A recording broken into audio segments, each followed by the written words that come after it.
perform and complete a full hypothesis test for the mean with population standard deviation unknown, using the critical value approach. First, our question. A marketing agency would like to test the claim the number of social media platforms a company relies on for advertising is less than 2 platforms.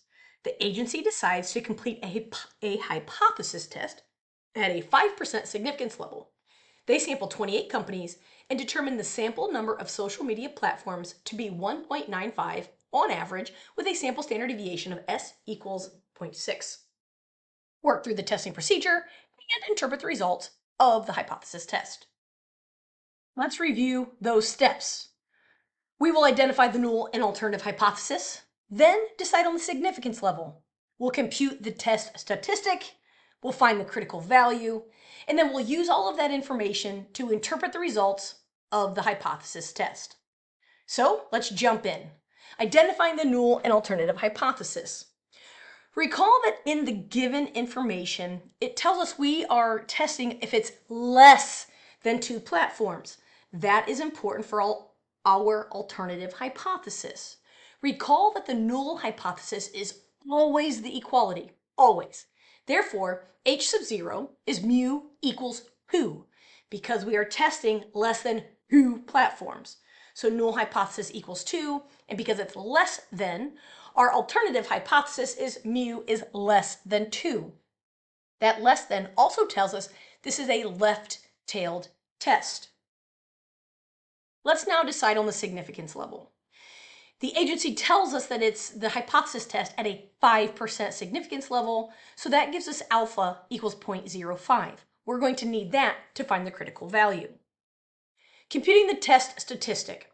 We are given a bunch of information, and we need that information to find our test statistic in the formula. I highly recommend you write it all down.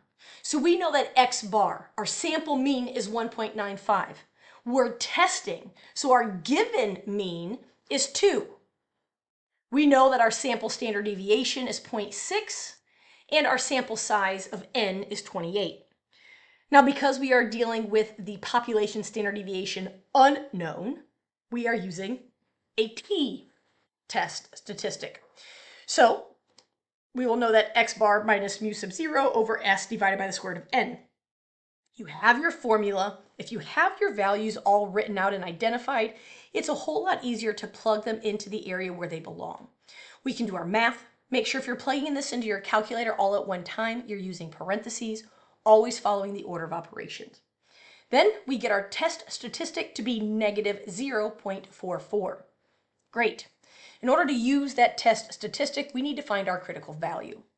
Because we know that we are dealing with a t-distribution table, we have to find our degrees of freedom.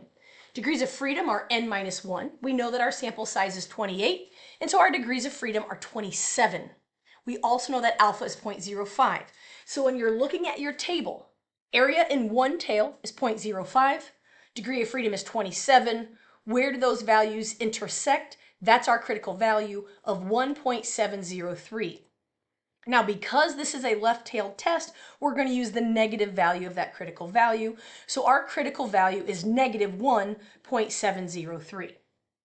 Now that I have my critical value and my test statistic, I can use those two values to determine and interpret the results of this hypothesis test.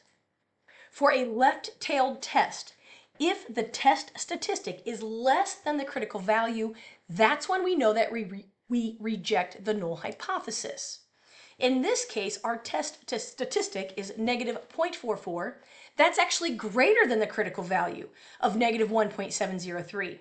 So therefore, we do not reject the null hypothesis. We fail to reject.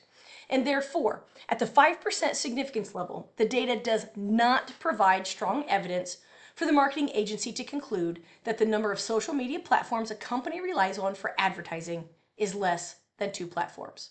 So remember, the data do not provide strong evidence because we fail to reject the null hypothesis.